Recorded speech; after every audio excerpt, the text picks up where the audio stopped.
아규먼트의 종류를 살펴보도록 하겠습니다. 함수의 호출 시 함수 쪽으로 전달하는 객체를 아규먼트라고 하는데요. 그 전달하는 방법이 크게 두 가지가 있습니다. 포지셔널 아규먼트와 키워드 아규먼트라고 하는 두 가지가 있어요. 이때 포지셔널 아규먼트라는 것은 위치에 따라 값이 전달되는 방식으로 객체 자체만 전달합니다.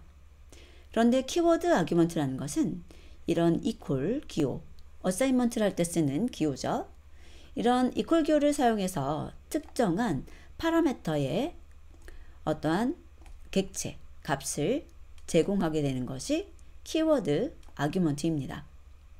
이때 키워드 아규먼트는 순서에 상관없이 이름을 따르기 때문에 순서가 바뀌어도 상관은 없습니다. 자, 우선 이 포지셔널 아규먼트하고 키워드 아규먼트라는 두 가지를 보고 오도록 하겠습니다.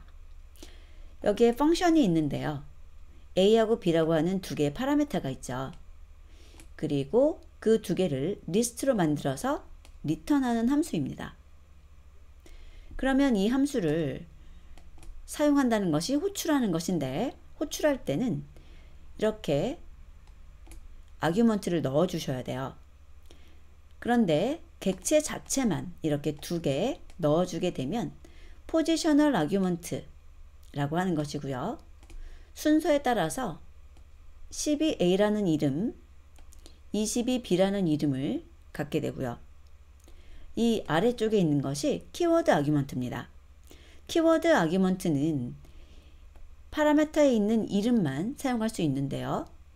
A하고 B 두 개의 이름을 주어서 B에는 10이라는 것을, A에는 20이라는 것을 연결해 달라는 것을 의미합니다. 자, 그래서 여기 보면 A가 앞에 있고 B가 뒤에 있지만 B를 앞에 A를 뒤에 넣어 주셔도 상관이 없는 것입니다. 실행을 해서 결과를 살펴보겠습니다. 결과를 보시게 되면 얘가 X예요. 순서대로 전달받았기 때문에 10하고 20이죠. 그런데 B를 10, A를 20으로 전달받은 경우에는 A 20, 그 다음에 B는 10 순서로 나오는 것을 볼 수 있습니다. 자, 그리고 만약에 존재하지 않는 C라는 이름을 사용하게 되면 오류가 발생하죠. 그래서 반드시 존재하는 이름만 사용을 해야 되고요. 순서는 여기를 A, 여기를 B 이런 식으로 원래 순서를 그대로 쓰셔도 되고요. 아니면 방금처럼 B, A라고 사용하셔도 상관은 없습니다. 자, 그리고 함수를 만들 때 사용되는 아규먼트가 있는데요. 디폴트 아규먼트입니다. 이 디폴트 아규먼트라는 것은 새로운 아규먼트가 전달되지 않을 경우 사용되는 기본값을 의미하는데 한번 볼게요. A하고 B라고 하는 두 개의 파라미터가 있는데요. A라는 것은 디폴트 아규먼트를 가지고 있지 않고 B라는 것이 디폴트 아규먼트 0을 갖고 있는 것입니다. 자, 그래서 B는 0이라는 디폴트 아규먼트가 있고 A는 디폴트 아규먼트를 가지고 있지 않다 그래서 디폴트 아규먼트, 넌 디폴트 아규먼트 이렇게 불러줍니다. 자, 그러면 이때는 어떻게 동작을 하게 되냐면, 자, 얘를 X, 얘를 Y 라고 이름 붙이고 출력해 볼게요. mySum 이라고 해서 10이라는 것을 전달하게 되면 순서대로 전달이 되기 때문에 A에 전달이 되는 거죠. 그리고 B는 디폴트 아규먼트를 갖고 있기 때문에 굳이 값을 전달하지 않아도 괜찮습니다. 그리고 B는 0으로 사용되어서 10 더하기 0 해서 10이 반환값이 되고요. 그 다음에 두 번째 있는 것은 A하고 B에 둘 다 객체를 전달하는 거예요. 그래서 A가 10, B가 5가 되는 거죠. 이렇게 디폴트 아규먼트를 갖고 있는 경우에도 아규먼트를 새롭게 전달하면 새로운 값이 사용된다는 것을 기억해 주시면 되겠습니다. 실행을 하게 되면 이렇게 10과 15가 출력이 되죠. 그리고 이때 지켜야 되는 룰이 있는데요. 함수를 정의할 때와 함수를 호출할 때의 두 가지 룰이 있습니다. 함수를 만들 때는요. non-default argument가 앞에 와야 되고 default argument가 뒤에 와야 됩니다. 이렇게 non-default argument가 앞쪽에 있고 default argument를 가진 것이 뒤쪽에 온다는 거죠. 만약에 이런 식으로 자 여기다가 복사해서 써볼게요.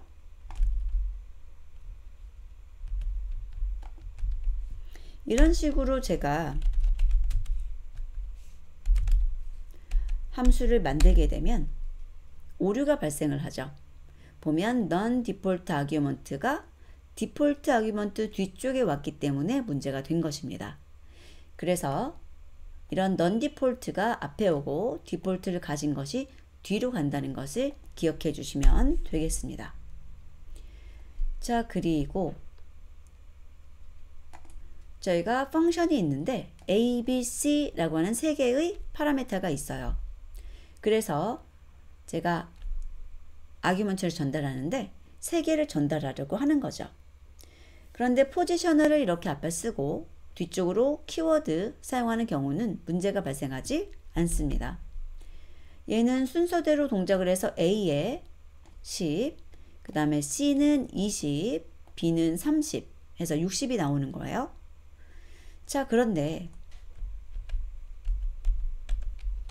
이런 식으로 앞쪽으로 키워드 아규먼트를 쓰고 뒤쪽으로 포지셔널 아규먼트를 사용하게 되면 오류가 발생합니다. 이것은 함수 호출 시에 포지셔널 아규먼트가 앞쪽으로 와야 되고 키워드 아규먼트가 뒤에 위치해야 되기 때문입니다. 룰이기 때문에 반드시 암기해 주셔야죠. 자, 그래서 여기에 실행을 해보게 되면 포지셔널 아규먼트가 follows 키워드 아규먼트, 키워드 아규먼트 뒤쪽으로 포지셔널이 위치했기 때문에 오류가 발생한 것을 볼 수 있습니다. 자, 그리고 여기 다시 한번 예를 들어놨네요.